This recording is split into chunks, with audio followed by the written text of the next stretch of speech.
Hello दोस्तों, नमस्कार। नवीन NCERT maths में आप सभी का स्वागत है। दोस्तों, आज हम अभ्यास प्रश्न पत्र को सॉल्व करेंगे, विषय गणित, है ना। ठीक, तो देखो पहला क्वेश्चन दिया है संख्याओं 5 और 10 का महत्तम समावर्तक मतलब एचसीएफ होगा। क्या होगा दोस्तों? तो दोस्तों 5 और 10 का हम एचसीएफ आपको निकाल कर दिखाएंगे। ठीक है, तो दोस्तों 5 और 10 में सबसे पहले हम देखते हैं बड़ा कौन है। 10 बड़ा है, तो 10 में हम 5 का भाग देंगे। 5 दूनी 10। देखो पूरा पूरा भाग चला गया, मतलब शेषफल क्या आ गया? 0 आ गया। शेषफल 0 आ जाता है तो जो लास्ट भाजक होता है वही क्या होता है? आपका एचसीएफ होता है। इसका मतलब आपका एचसीएफ क्या है? 5 है। ठीक दोस्तों, ऑप्शन नंबर सी आपका करेक्ट आंसर हो जाएगा। ठीक दोस्तों, नेक्स्ट क्वेश्चन है, यदि किसी द्विघात बहुपद a x square plus b x plus c के शून्य अल्फा और बीटा हो तो अल्फा प्लस बीटा का मान होगा। दोस्तों अल्फा बीटा का मान क्या होगा? B minus C, option number C -b/a होगा। ठीक दोस्तों, ये तो सूत्र है। रैखिक समीकरण युग्म a1x plus b1y plus c1 0 है तथा a2x plus b2y plus c2 बराबर 0 के कोई हल नहीं होने की शर्त है। तो कोई हल नहीं होने की शर्त क्या होगी? ऑप्शन नंबर बी, मतलब a1/a2 है बराबर b1/b2 बराबर नहीं है c1/c2 की, तो ये कोई हल नहीं होने की शर्त ये होगी। यदि इसमें देखो ये अद्वितीय हल की कंडीशन और ये अनंत अनेक हल होने की कंडीशन है ऑप्शन नंबर सी में। लेकिन हमसे क्या पूछा है? कोई हल नहीं है, तो ऑप्शन नंबर बी आपका राइट आंसर हो जाएगा। नेक्स्ट क्वेश्चन है दोस्तों एपी। एपी मतलब समांतर श्रेणी 1 -1 -3 -5 में सर्वांतर है। दोस्तों हम सर्वांतर कैसे निकालते हैं? दूसरे पद में से पहले पद को घटा देते हैं, है ना। तो यहाँ पर हमें क्वेश्चन है दूसरा पद क्या है? दूसरा पद है -1 और हम पहले पद को घटा देंगे, मतलब 1 को घटा देंगे तो क्या आ जाएगा? -2 आ जाएगा। तो ऑप्शन नंबर ए आपका राइट आंसर हो जाएगा। ठीक दोस्तों, नेक्स्ट क्वेश्चन है, यदि किसी त्रिभुज की एक भुजा के समांतर अन्य दो भुजाओं को भिन्न भिन्न बिंदुओं पर प्रतिच्छेद करने के लिए एक रेखा खींची जाए तो ये अन्य दो भुजाएं एक ही अनुपात में विभाजित हो जाती है। इस कथन को निम्नलिखित नाम से जाना जाता है। दोस्तों इस कथन को किस नाम से जाना जाता है? आधारभूत समानुपातिकता प्रमेय। ऑप्शन नंबर ए आपका राइट आंसर हो जाएगा। ठीक दोस्तों नेक्स्ट क्वेश्चन है 6 नंबर का। बिंदु ए, मतलब बिंदु ए दिया हमें 1 -2 और बी दिया है -3 4 को मिलाने वाले रेखाखंड के मध्य बिंदु के निर्देशांक होंगे। दोस्तों मध्य बिंदु हम कैसे निकालते हैं? मध्य बिंदु निकालते हैं, देखो हम अभी बता देते हैं अभी आपको। देखो मध्य बिंदु निकालने का सूत्र होता है x1 प्लस x2/2 और y1 प्लस y2/2। ये मध्य बिंदु के निर्देशांक का फार्मूला होता है। तो यहाँ पर x1 कौन है? 1, और मतलब x1 1 और x2 3 है, तो इन दोनों को हम जोड़ेंगे। तो यहाँ जोड़ देंगे तो हो जाएगा 1 माइनस, यहाँ प्लस आता है लेकिन माइनस के कारण यहाँ माइनस है /2 और y1 का मान -2 प्लस और ये हो जाएगा y2 का मान 4/2। इसको हल कर दो। देखो 3 में से 1 गया -2/2 और यहाँ जाएगा 4/2 और देखो 2 से 2 कैंसिल, तो यहाँ जाएगा -1, 2 से 2 कैंसिल तो 1। तो दोस्तों मध्य बिंदु के निर्देशांक क्या होंगे? -1 और +1। तो option number A correct answer आपका हो जाएगा। ए ऑप्शन आपका राइट आंसर हो जाएगा। ठीक दोस्तों, तो इसी प्रकार से हमारी ये 6 क्वेश्चन थे विकल्प में, ये हमने सॉल्व कर ली। अब हम खाली स्थान को सॉल्व करते हैं। ठीक दोस्तों, नेक्स्ट क्वेश्चन है सेकंड नंबर का, रिक्त स्थान भरिए। दोस्तों यहाँ पर हमें पहला क्वेश्चन दिया है 3√2 एक खाली स्थान संख्या है। तो कौन सी संख्या है दोस्तों? अपरिमेय या परिमेय? तो दोस्तों रूट वाली संख्या है ना, जिसका वर्गमूल नहीं निकलता, तो उसको हम बोलते हैं अपरिमेय। तो यहाँ भर देंगे हम अपरिमेय। ठीक दोस्तों, अपरिमेय। ठीक, नेक्स्ट क्वेश्चन है, यदि px एक द्विघात बहुपद है, मतलब जो px है वो द्विघात बहुपद है, तो पी एक्स बराबर 0 को खाली स्थान समीकरण कहते हैं। तो दोस्तों यहाँ पर ये द्विघात बहुपद है और यदि हम बहुपद को शून्य के बराबर रख देते हैं तो द्विघात समीकरण हो जाएगा। ठीक दोस्तों, तो यहाँ जाएगा द्विघात समीकरण कहते हैं, यहाँ भर देना द्विघात। ठीक, नेक्स्ट क्वेश्चन है, यदि किसी द्विघात समीकरण के मूल यदि वास्तविक और समान है, कैसे हैं, वास्तविक और समान है, तो विविधकर का मान होगा। दोस्तों यदि विविधकर का मान जो है ना वास्तविक और समान है तो विविधकर का मान क्या होगा, 0 होगा। ठीक दोस्तों, नेक्स्ट क्वेश्चन है, समांतर श्रेणी ए मतलब पहला पद है ये दूसरा पद, ये तृतीय पद, ये चतुर्थ पद, डैश डैश का 10वां पद है। तो दोस्तों क्या आएगा यहाँ पर आएगा 10वां पद a + 9d आएगा। ठीक दोस्तों, मतलब 1d कम हो जाती है। देखो जैसे यहाँ पर ये दूसरा पद है तो यहाँ पर 1d है, ये तीसरा पद है 2d है, यहाँ पर ये चौथा पद है तो यहाँ 3d है, मतलब a + 3d है। तो इसी तरह से ये 10वां पद है तो यहाँ कितनी डी होगी, 9d होगी। ठीक दोस्तों, चलिए नेक्स्ट क्वेश्चन करते हैं। नेक्स्ट क्वेश्चन है, वे सभी आकृतियां जिनके आकार समान होते हैं, वे आकृतियां जिनके आकार कैसे हैं, समान होते हैं, परंतु इनके माप समान होने आवश्यक नहीं है, खाली स्थान आकृतियां कहलाती है। दोस्तों इसको क्या कहते हैं, समरूप। ठीक दोस्तों, समरूप है ना, आकार समान है लेकिन उनके जो माप समान मतलब नहीं हुए तो भी उसको क्या बोलेंगे, समरूप बोलेंगे। ठीक दोस्तों, नेक्स्ट क्वेश्चन है, बिंदु 0,4 खाली स्थान अक्ष पर स्थित है। तो दोस्तों देखो यहाँ पर x का मान 0 है और y का मान, यहाँ पर देखो ये x का मान है और ये y का मान है, तो y का मान हमें 4 दिया है जबकि x का मान क्या है, 0 है। इसका मतलब ये किस अक्ष पर स्थित होगा, y अक्ष पर स्थित होगा। ठीक दोस्तों, अब हम नेक्स्ट क्वेश्चन करते हैं 3rd नंबर का। दोस्तों नेक्स्ट क्वेश्चन है सत असत। ठीक दोस्तों, तो यहाँ पर हमें क्वेश्चन दिया है, यदि ए बी सी एपी में है, एपी में है मतलब ए बी सी समांतर श्रेणी में है, तब बी बराबर ए प्लस सी बटे 2 है। तो इसका मतलब ये सही है या गलत है।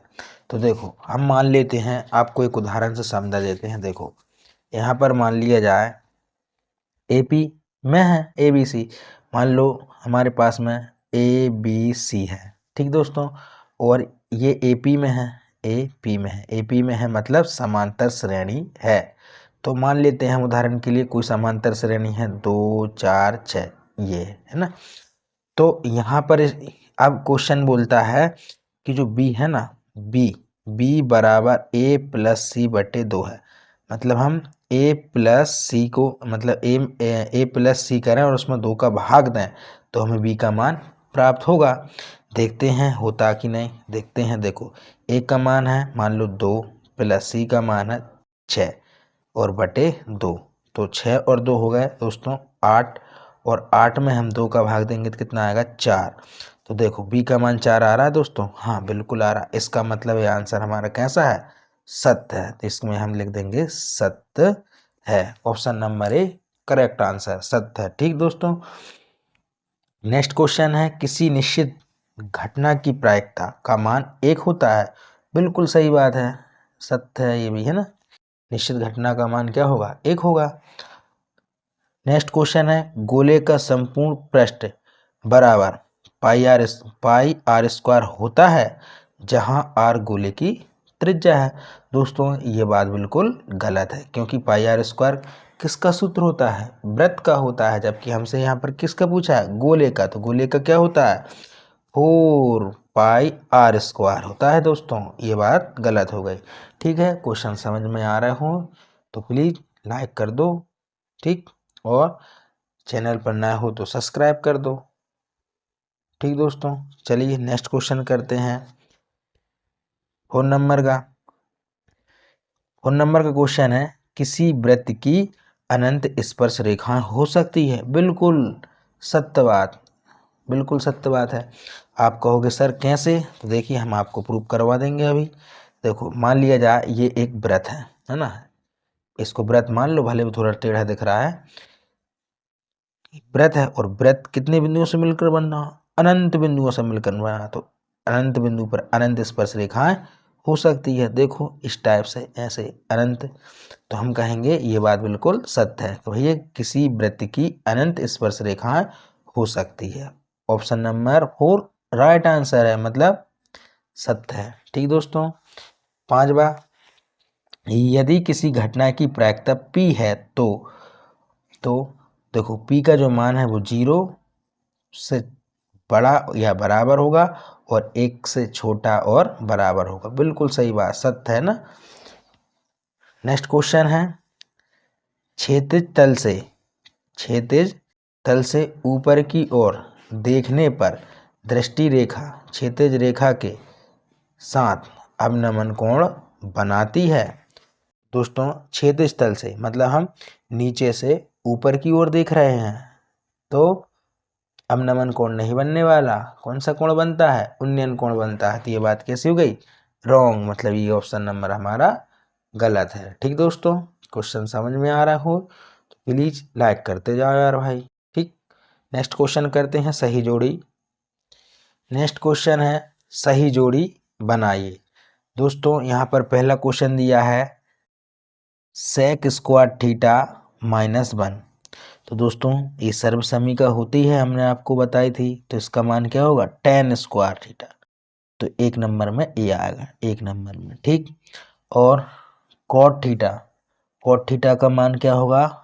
1/tan theta. तो 2 नंबर में ई आएगा। ठीक दोस्तों, फिर 1 - साइन स्क्वायर थीटा क्या होगा इसका? Cos square theta. तो 3 नंबर में ई आएगा। ठीक दोस्तों, ई नंबर वाला। और अर्धगोले का नेक्स्ट क्वेश्चन है अर्धवृत्त का क्षेत्रफल। अर्धवृत्त का क्षेत्रफल क्या होता है? देखो पहले है वृत्त का क्षेत्रफल क्या होगा? πr²। अब आधे की बात करिए तो उसमें 2 का भाग दे देंगे, तो ये आएगा सी नंबर। तो ये कौन सा जाएगा? 4 नंबर का आएगा। ठीक है, और वृत्त की परिधि होगी दोस्तों, है ना। वृत्त की परिधि क्या होगी? 2πr, मतलब ऑप्शन नंबर डी इसका आएगा 5 ठीक है। और मूल बिंदु के निर्देशांक क्या होंगे? 0 0। तो 6 नंबर में ए आएगा। ठीक दोस्तों, ये आपकी जोड़ी बन गई। पसंद आई हो तो लाइक कर दो दोस्तों। नेक्स्ट क्वेश्चन है एक शब्द वाक्य में उत्तर दीजिए। दोस्तों पहला क्वेश्चन दिया है क्या सभी समद्विबाहु त्रिभुज समरूप होते हैं? नो। तो यहाँ क्या आना चाहिए? समद्विबाहु नहीं, क्या आना चाहिए दोस्तों? समबाहु आना चाहिए। ये बात गलत है। यहाँ क्या भरोगे आप? क्या सभी समद्विबाहु त्रिभुज समरूप होते हैं? तो एक वाक्य में उत्तर दीजिए। तो यहाँ लिख देना नहीं। क्या लिखोगे? नहीं, क्योंकि समद्विबाहु नहीं समरूप होते हैं। ठीक दोस्तों, नेक्स्ट क्वेश्चन है यदि 10 मीटर ऊंचे एक वृक्ष की छाया, देखो 10 मीटर ऊंचा एक वृक्ष है, हम यहाँ बना के बता देते हैं आपको। 10 मीटर ऊंचा एक वृक्ष है, मान लेते हैं ये एक वृक्ष है और इसकी ऊंचाई 10 मीटर है। ठीक है, 10 मीटर ऊंचे एक वृक्ष की छाया, और इसकी जो छाया है वो 10√3 है मीटर है। ठीक है, तो सूर्य का उन्नयन कोण होगा। तो सूर्य का उन्नयन कोण देखो यहाँ पर बनेगा सूर्य का उन्नयन कोण, तो हमें ये कोण बताना है। मान लो यहाँ समकोण त्रिभुज बन रहा है, तो हो जाएगा ABC। अब देखो रिलेशन किस में मिल रहा है हमें? लंब और आधार में। ठीक दोस्तों, तो लंब और आधार का रिलेशन किस में मिलेगा? tan थीटा बराबर, थीटा हमें निकालना, थीटा पता नहीं इसलिए हमने क्या tan थीटा। तो ये हो जाएगा लंब 10 और बटे क्या होगा?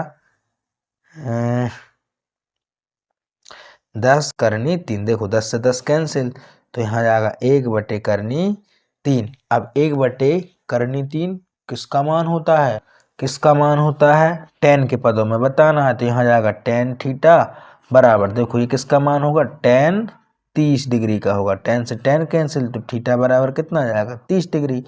तो हम कहेंगे भैया यहाँ पर जो सूर्य का उन्नयन कोण होगा, सूर्य का उन्नयन कोण क्या होगा? 30 डिग्री होगा। कितना होगा दोस्तों? 30 डिग्री होगा, और हमने आपको प्रूफ भी करके दिखा दिया। समझ आया हो तो फिर लाइक कर दो। ठीक, नेक्स्ट क्वेश्चन है, द्विघात समीकरण a x square plus b x plus c बराबर 0 के विविध कर का सूत्र होगा। तो दोस्तों विविध कर का सूत्र क्या होता है, बी स्क्वायर माइनस 4ac होता है। यहाँ लिख देना डी बराबर b² - 4ac होता है विविध कर का सूत्र। ठीक दोस्तों, नेक्स्ट क्वेश्चन है, वृत्त की एक छेदक रेखा, वृत्त की एक छेदक रेखा वृत्त को कितने बिंदुओं पर प्रतिच्छेद करती है दोस्तों, तो 2 बिंदुओं पर प्रतिच्छेद करती है। ठीक है भाई, मान लिया जाए हमारे पास में एक वृत्त है, इसको छेदेगी तो कितने बिंदुओं पर छेदेगी, 2 बिंदुओं पर, तो यहाँ लिख देंगे हम 2 बिंदुओं पर। ठीक, यहाँ लिख देना 2 बिंदुओं पर। ठीक दोस्तों, नेक्स्ट क्वेश्चन है, शंकु के आयतन का सूत्र ज्ञात कीजिए। शंकु के आयतन का सूत्र, सॉरी लिखिए, ज्ञात करना बोल दिया, लिखिए, है ना। तो ये तो आपको पता ही होगा, क्या होगा, 1/3, हाँ क्या होता है, 1/3 पाई आर स्क्वायर एच। ठीक दोस्तों, ये आ गया, लिख देना ये शंकु के आयतन का सूत्र 1/3 पाई आर स्क्वायर एच। ठीक दोस्तों नेक्स्ट क्वेश्चन दिया है, 3 3 4 5 5 का समांतर माध्य है। माध्य मतलब औसत, हमें औसत बताना है। तो हमारे पास में कितने नंबर हैं, 5 नंबर हैं। हम पांचों को जोड़ लेंगे, 3 + 3 + 4 + 5 + 5, और कितने नंबर है, 5, और 5 का हम भाग दे देंगे तो हमें समांतर माध्य मिल जाएगा। जोड़ो तो 5 और 5 10, 10 और 4 14, 14 और 3 17, 17 और 3 20, 20 और 20, और बटे में कितने, 5, 5 एकम 5, 5 चौके 20, तो समांतर माध्य कितना जाएगा, 4। ऑप्शन नंबर, ऑप्शन नहीं है ये, इसमें आंसर लिखना है आपको 4। ठीक है, तो इसी तरह से दोस्तों आपके ये पांचों क्वेश्चन कंप्लीट होते हैं। अब हम 2-2 नंबर के क्वेश्चन को सॉल्व करते हैं। ठीक है दोस्तों, तो पहला क्वेश्चन दिया है इसमें 6 नंबर का, इसमें हमें दिया है HCF 306 657 बराबर 9 दिया है। LCM ज्ञात कीजिए। ठीक दोस्तों, अभी कर देते हैं, देखो इसको हम क्वेश्चन लिख दें एक बार, और क्वेश्चन आपने देख लिया। ठीक, करते हैं हम हल। दोस्तों यहाँ पर हमें HCF मतलब 2 संख्या देख रखी है, 306 657, और इन दोनों संख्याओं का HCF है वो 9 हमें दिया है, और LCM हमें ज्ञात करना है। तो हम जानते हैं 2 संख्याओं का, देखो यहाँ लिखो, 2 संख्याओं का गुणनफल बराबर HCF इंटू LCM होता है। तो दोस्तों जैसा क्वेश्चन हम कर रहे हैं ऐसे ही आपको वार्षिक परीक्षा में सॉल्व करना है। ठीक दोस्तों, ऐसे ही डिटेल में लिखना, चूंकि 2 संख्याओं का गुणनफल बराबर HCF इंटू LCM होता है। तो 2 संख्या कौन है दोस्तों हमारे पास में, एक संख्या है 306 इंटू और 657 बराबर HCF कितना दिया है, 9 इंटू LCM हमें ज्ञात करना है। ठीक दोस्तों, अब यहाँ से हम क्या करेंगे, 306 इंटू 657, और देखो ये गुणा में है तो ये संख्या 9 बटे में आ जाएगी, और यहाँ आ जाएगा LCM। ठीक दोस्तों, अब हम इसमें क्या करेंगे, 9 का भाग दे देंगे, 9 का भाग दे दो, 9 एकम 9, और इसमें 9 का भाग देंगे, 9 तिया 27, 9 तिया 27, तो बच्चों यहाँ पर कितने बज गए, 3, और 9 चौको 36, और यहाँ में कितना मिल गया, 34, 34 इंटू 657 बराबर LCM। अब हम 34 का गुणा 657 में कर देंगे, आपका आंसर आ जाएगा। ठीक दोस्तों, हम आपको गुणा करके भी दिखा देंगे।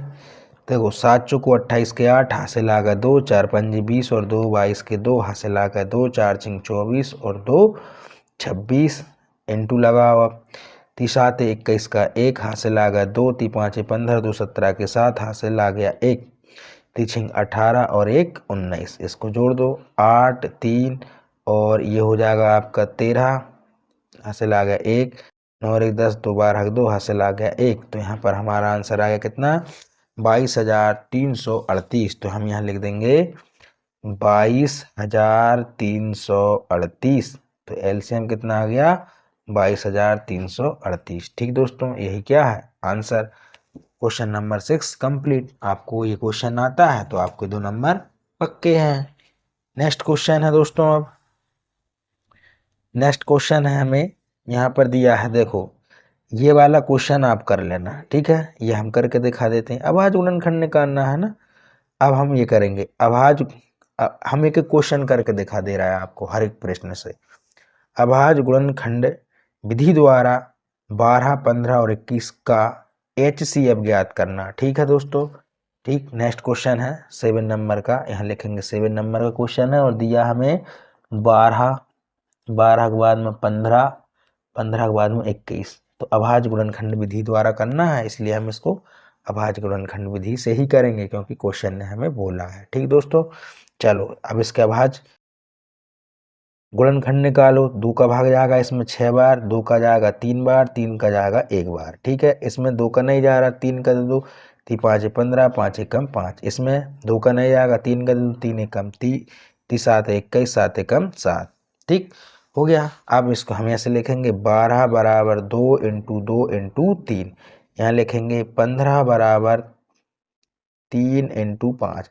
यहाँ लिखेंगे 21 बराबर 3 इंटू 7। दोस्तों हमें क्या निकालना है? HCF निकालना है। तो देखो कॉमन क्या है? 3 3 3। तीनों नंबर से हमें क्या मिल रहा है? कॉमन 3 3 3। तो हम कहेंगे HCF क्या होगा? 3 होगा। ठीक दोस्तों, यही क्या है आंसर। यदि LCM होता तो LCM पूछता है हमसे क्वेश्चन, तो हम क्या करते? 3 3 एक बार लिखते और उन सारे नंबरों का गुणा कर देते तो आपका LCM आ जाता। ठीक दोस्तों, देखते हैं नेक्स्ट क्वेश्चन। दोस्तों नेक्स्ट क्वेश्चन दिया है, चलो ये कर देते हैं हम।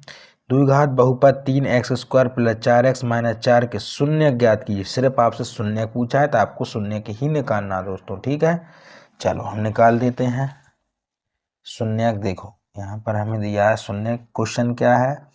8 का अधवा, ऐसे लिखना आपको पेपर में, है ना। क्या दिया है? 3x² plus 4x minus 4। इसके हमें क्या निकालना है? शून्य निकालना। तो देखो सबसे पहले हम क्या करेंगे? x² का गुणांक देखेंगे 3 है और अचर पद है 4, तो इनका गुणा करेंगे 12 आएगा। तो ऐसा नंबर हमें सोचना है, गुणा करें तो 12 आए और बीच में क्या है? 4, मतलब मध्य पद में 4। और हमें ऐसे 2 नंबर सोचना है जिनका गुणा करें तो 12 आए और जोड़ने पर घटाने पर हमें 4 मिल जाए। तो ऐसा नंबर क्या होना चाहिए? देखो ऐसा नंबर क्या होना चाहिए? ऐसा नंबर होना चाहिए माइनस के 4 और प्लस के 3। ठीक है, तो हो जाएगा 4 तिया 12 और 4 में से 3 गए तो हमें कितने मिल जाएगा? 1। नहीं, ये बात तो नहीं बन रही भाई, ये बात तो गलत है।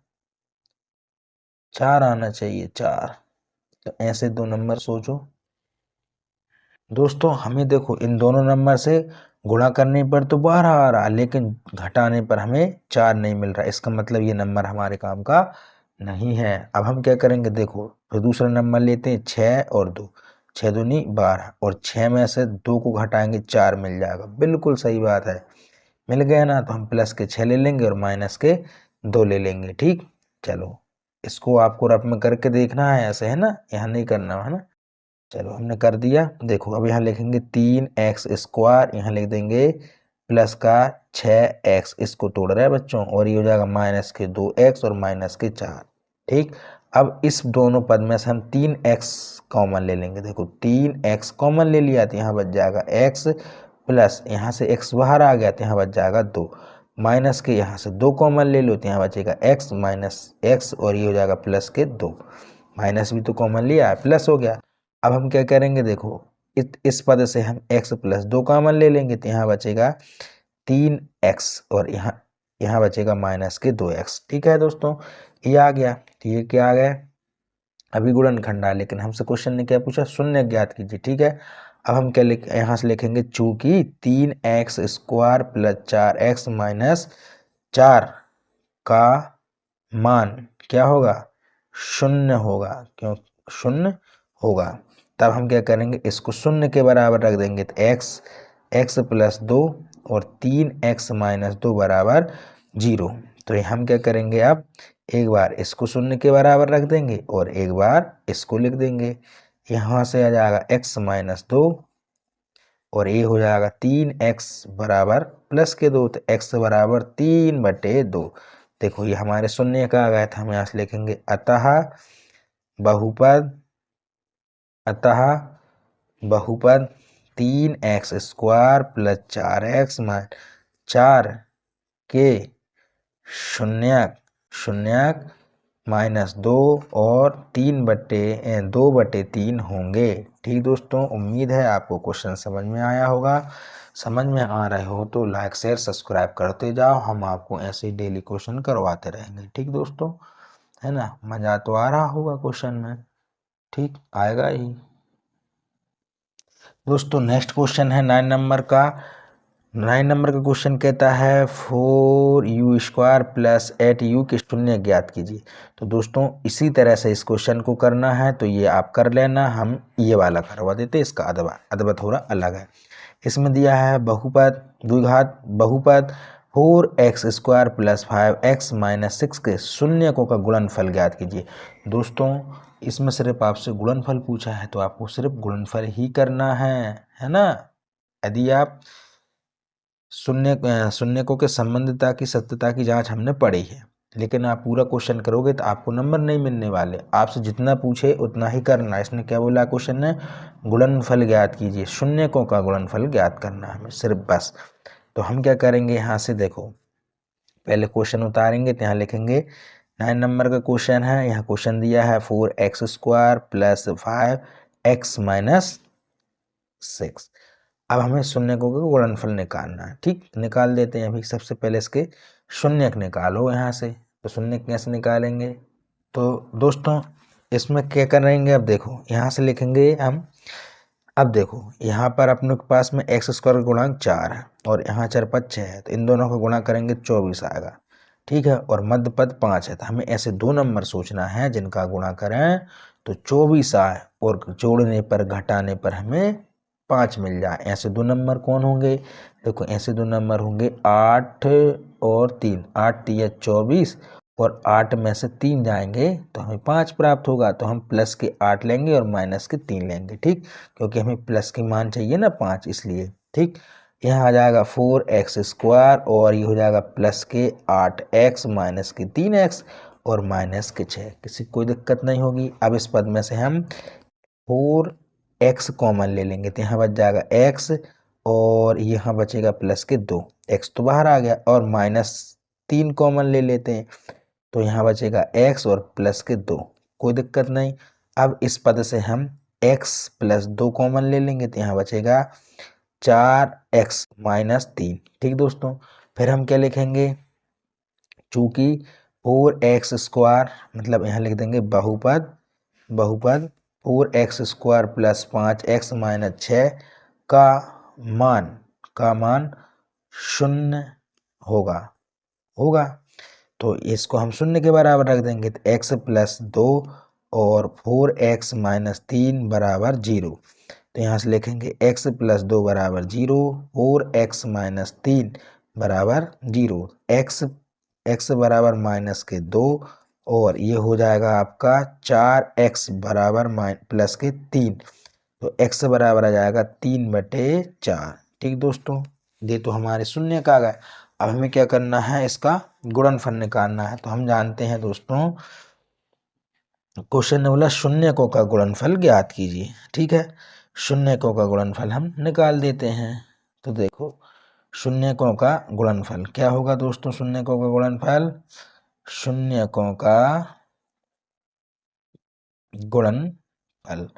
गुणनफल का सूत्र होता है, देखो अल्फा इंटू बीटा बराबर c/a। ठीक दोस्तों, c/a होता है। तो शून्य का इसको हम अल्फा मान लेंगे, माइनस के 2 इसको मान लेंगे हम बीटा मतलब माइनस 3/4। और यहाँ से हम क्या करेंगे, इस बहुपद की हम तुलना कर देंगे किससे, ax² plus bx plus c से। तो a का मान हमें मिल जाएगा 4, b का मान मिलेगा 5 और c का मान मिल जाएगा माइनस के 6। अब इसमें रख देते हैं, आंसर आ जाएगा। देखो अल्फा का मान है -2 इंटू बीटा का मान है 3/4 गुणाम कर देते, ठीक है, बराबर सी का मान है -6 और ए का मान है 4। इसको हल कर दो, देखो ये हो जाएगा आपका 2 से इसको में भाग दे देंगे तो हो जाएगा 2 -3/2। इसमें 2 का भाग दे देंगे तो क्या आएगा 3 और ये हो जाएगा 2। तो देखो -3/2 यही तो आपका आंसर है। देखो दोनों पक्ष कैसे आ गए, बराबर आ गया। ठीक दोस्तों, और इस क्वेश्चन को आप और शॉर्ट में भी कर सकते हो। देखो द्विघात बहुपद इतने के शून्यकों का गुणनफल ज्ञात कीजिए। तो हमें गुणनफल ज्ञात करना है, तो आप मतलब इसमें ऐसा भी कर सकते हो। देखो हम और करके बताते हैं। शून्यक निकाल लिए हमने, शून्यक निकाल लिए तो यहाँ से शून्यकों का गुणनफल कर दो। शून्य क्या है -2 इंटू 3/4, इनका गुणा कर देंगे तो कितना आ जाएगा -3/2। डायरेक्ट भी कर सकते हैं, आपकी मर्जी, वो तो आपके ऊपर डिपेंड करता है, जैसा आपको करना कर लेना, दोनों सही है। ठीक दोस्तों, चलिए नेक्स्ट क्वेश्चन करते हैं। दोस्तों नेक्स्ट क्वेश्चन दिया हमें तीन बल्लों तथा 6 गेंदों की कीमत 3900 रुपये है तथा एक बल्ले एवं 3 गेंदों की कीमत 1300 रुपये है। और आगे क्वेश्चन कहता है बीज गणितीय समीकरणों का निर्माण कीजिए। मतलब सिर्फ हमें हल नहीं करना, हमें सिर्फ समीकरण के रूप में लिखना बस। ठीक है दोस्तों, चलिए हम लिख कर दिखाते कैसे लिखते हैं। ठीक दोस्तों, हम यहाँ से लिखेंगे माना एक बल्ले की कीमत x रुपये है तथा एक गेंद की कीमत y रुपये है। तब प्रश्नानुसार, देखो क्वेश्चन ने क्या बोला है, 3 बल्ले 6 गेंदों की कीमत 3900 रुपये है। तो शर्त फर्स्ट से क्या हो जाएगा, 3x + 6y बराबर 3900 रुपये। सेकंड शर्त क्या कहती है, एक बल्ले मतलब x और 3 गेंद, 3 गेंद मतलब 3y बराबर कितना 1300। तो ये भाई क्या आ गया, ये गणितीय रूप में हमने लिख दिए। बस इतना ही करना था, आपसे कीमत नहीं पूछी, सिर्फ आपसे गणितीय रूप में लिखने को बोला था, हमने क्वेश्चन लिख दिया। ठीक, आ गया पसंद, कर दो लाइक। ठीक, ओके, ये आ गया आंसर। ठीक दोस्तों, चलिए नेक्स्ट क्वेश्चन है।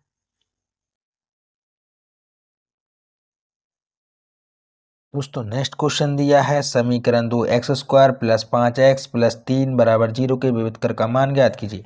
विविध कर का मान आप बहुत अच्छे जानते होंगे। देखो हम इसकी तुलना करेंगे। सबसे पहले तो हम यहाँ पर हमें क्वेश्चन दिया है, देखो पहले हम क्वेश्चन उतार लेते हैं। 11वां क्वेश्चन दिया हमें 2x² + 5x + 3 = 0। तो हम इस समीकरण हम लिखेंगे समीकरण एक की तुलना ax² + bx + c = 0 से करने पर, तो a का मान यहाँ आ जाएगा 2, b का मान आ जाएगा 5, है ना 5, और c का मान आ जाएगा 3। ठीक, और विविध कर का मान क्या होता है, d = b² - 4ac। तो d बराबर हो जाएगा b का मान है 5 का वर्ग -4 इंटू a मतलब 2 इंटू 3 3, c मतलब 3। यहाँ से आ जाएगा d बराबर, ये हो जाएगा 25 माइनस, इसको गुणा करो जल्दी से, ये हो जाएगा आपका 4 दूनी 8, 8 तिया 24। तो यहाँ पर आ जाएगा d बराबर 1। तो विविध कर का मान होगा 1। ठीक दोस्तों, कर दो लाइक। दोस्तों नेक्स्ट क्वेश्चन दिया हमें, नेक्स्ट क्वेश्चन है 12 नंबर का है। देखो यदवा करेंगे हम, AP 2 - 2 - 6 - 10 डैश के अंगले 4 पद लिखिए। ठीक, अंगले 4 पद लिखना है, बिल्कुल लिख देंगे। देखो सबसे पहले हम इस क्वेश्चन को उतार लें। AP ये हमें देख रखी है और क्वेश्चन नंबर है 12वें का अथवा। ठीक दोस्तों, यहाँ दिया है 2 -2 -6 और -10। तो 4 पद हमें देख रखे और 4 पद हमसे पूछा है। मतलब ये 4 पद है, ये A1 मान लो A1, ये A2, ये A3, ये A4, ये 5 और ये 6 और ये 7 और ये 8 हमसे पूछा है। मतलब 1 2 3 4 पद हमसे पूछा है। ठीक है, तो सबसे पहले देखो यहाँ A प्रथम पद कौन है, 2 है, और D सार्वधातुक मतलब दूसरे पद में से पहले पद को घटा देंगे तो कितना जाएगा 4। तो मतलब D का मान निकल गया 4, है ना, -4, और A का मान 2। तो हमें निकालना है 5वां पद, मतलब इसके अगले 4 पद निकालना है। देखो 5वां पद कैसे निकलेगा, हम लिखेंगे 5वां पद होता है A + 4D।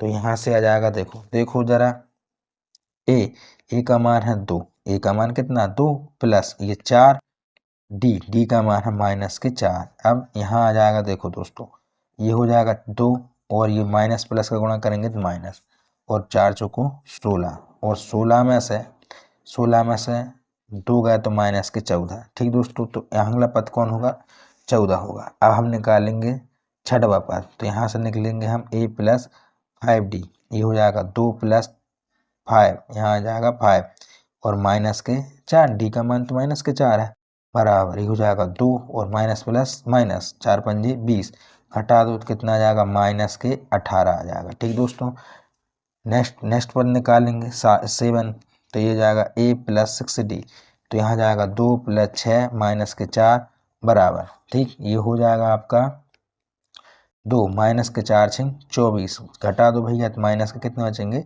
2। अब 8वां पद निकालेंगे, है ना, अब हमें अगले 4 पद निकालना, 1 2 3, ये चौथा, है ना, तो यहाँ जाएगा A + 7D बराबर 2 प्लस यहाँ जाएगा 7, यहाँ जाएगा 7 और ये कोष्टक और ये -4 घटाओ, ये हो जाएगा 2 माइनस प्लस के माइनस, और ये हो जाएगा 7 चौको 28 और ये हो जाएगा कितने -26, ये 22 है दोस्तों। ठीक, तो अगले 4 पद क्या होंगे -14, -18, -22 और -26, यही क्या है आंसर। ठीक दोस्तों, नेक्स्ट क्वेश्चन करते हैं। दोस्तों नेक्स्ट क्वेश्चन दिया है, आकृति में डी ई समांतर है BC के और AD ज्ञात कीजिए। AD मतलब ये, अब इतना हमें ज्ञात करना है। ठीक है, तो आप थेल्स प्रमेय को जानते होंगे, हमने आपको अभी ये मतलब विकल्प में पूछा था, आधारभूत समानुपातिकता प्रमेय। ठीक है, तो थेल्स प्रमेय कहती है AD/DB और बराबर है AE/EC। ठीक, बस इसको लगा देंगे आपका आंसर आ जाएगा। तो यहाँ पर हमें दिया क्या है, हम वो लिख देते हैं सबसे पहले। क्वेश्चन नंबर है ये 13, AD हमें ज्ञात करना है दोस्तों, और DB हमें दिया है 7.2 सेंटीमीटर, और क्या है AE बराबर है 1.8 सेंटीमीटर, और EC है, EC बराबर 5.4 सेंटीमीटर। तो हम यहाँ से लिखेंगे थेल्स प्रमेय से।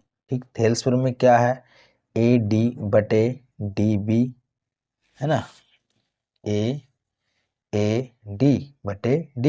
फिर बराबर है AE/EC, बराबर है AE/EC। ठीक दोस्तों, चलिए इसके मान रख देते। AD हमें निकालना है, तो AD का क्या आएगा, AD बराबर, और DB का मान है 7.2 बराबर, यहाँ आ जाएगा AE का मान है 1.8, यहाँ जाएगा 5.4। देखो ये दशमलव से दशमलव कैंसिल हो जाएगी, 18 एकम 18, 18 तिया 54।